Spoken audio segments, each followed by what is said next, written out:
If you want to ask the two questions, not the organizers, each one in the row has a right to that question. One question, inshallah. My first question is to how to get the khushu in the salah. Because the moment you say Allahu Akbar, the shaitan comes into it and start reminding us of all the things which we have missed and which we are supposed to do. And the best part is, the moment we finish the salah, we'll forget what we just did this thing. So how do we get in khushu in the salah? Habibi, mashallah, what a beautiful question. Jazakumullah khair. Really, it reminds me of the brother that asked a question about women and so on. I've had youngsters who say, every time I say Allahu Akbar, you know, my honey just comes in my hat, you know, and I just busy, when will I see her and what will I do? And astaghfirullah, that's shaitan that's just got hold of us. So what do? Number one, you ask Allah's guidance. That's always there. It's Allah. It's Allah who grants it. But you take a look at the excess items we do on a daily basis, try and cut them out. So if you lower your gaze, the chances of you concentrating in salah are far more. And if, for example, and I'm not saying if you lower your gaze, you will be able to concentrate, because there are other factors as well. But it's one point. Another thing is, if you have too many things that you're doing in life, your concentration in salah will be less, because your day is filled without any order. And you're thinking of so many things, you're not calm, you're not collected, you haven't written down things sometimes. And you've got to think of so many things, and you're worried. Let me give you an example. If you have 20 things to do and you've written them on a piece of paper, your mind has less in it, because you know you'll refer to the paper and you tick it off.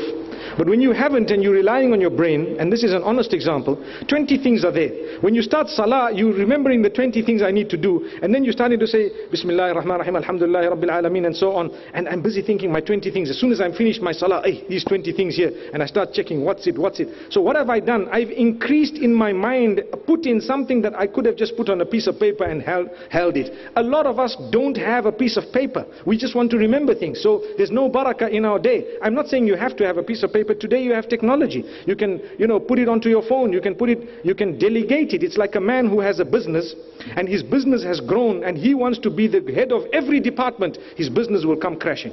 You have to delegate. You have to start developing it in such a way that you have a head of department who will do the small worries of every day. They will handle you. They report to you. If there's something big, you can handle it, because now you're the CEO.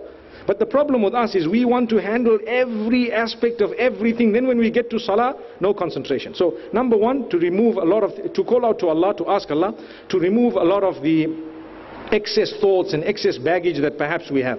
Then what we also need to know is to increase the understanding of the Qur'an, so that when you are reading salah or fulfilling the salah, whatever you are saying, you know the meaning of it. The minute that happens, the chances of you dwindling in terms of concentration minimizes. Because I know, when I say Allahu Akbar, I enjoy that. Oh, my Maker is the greatest, the worshipped one is the greatest. He is definitely the greatest. And then I'm saying Subhanak Allahumma wa bihamdik, or any other dua, Allahumma ba'id bayni wa bayna khatayai, or wajjahtu wajhiya lilladhi fatara as-samawati wal ard. Whatever you're reading, and then your Surah Al-Fatiha, and I'm concentrating on the meaning, and I know a lot about it. So increase your knowledge of what is being recited in salah and fulfilled. By the will of Allah, it will help you a lot. May Allah subhanahu wa ta'ala help us and guide us. I've mentioned 3 or 4 points. There are a lot of other pointers that perhaps you would get, and I'm so happy that you've asked, because it's actually revived my own commitment to concentration in salah. It happens to all of us. You've got to catch a flight, and you Allahu Akbar, and you wonder what the time is. I recall once I was the imam at an airport, and I led the salah, and I have a habit that when you are an imam at the airport, make the shortest possible salah. The reason is people are catching a flight at the back. And so I made a very short salah. And I was sitting after that, and there was a certain brother who spoke to me, and he said, I was in such and such an airport, and there was one imam, and he started leading salah, and he was reading so long that one by one the people started walking away.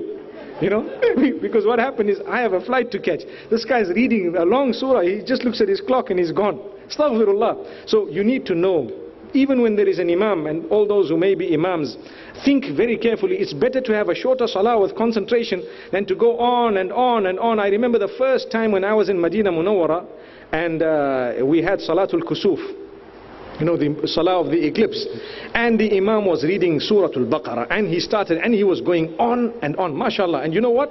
And then he says, Allahu Akbar, he says, Sami Allahu liman hamida, and he's reading again, and he goes on and on. And the people who joined were not expecting that.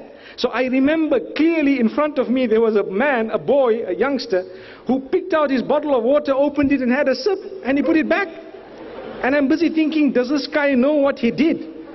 And you know, after Salah, I told him, I said, you drank water? He said, no, I didn't. He said, this shows concentration. No concentration, because it's prolonged.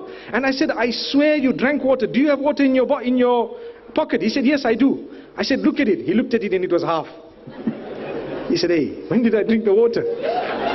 So that's the thing. So may Allah help us to increase, inshallah, our concentration in salah. And may Allah subhanahu wa ta'ala guide us all, really. And this is why we always tell the imams, you know, like I just said, Wallahu a'lam. Jazakallah khair. Wa iyyakum. Barakallah feek.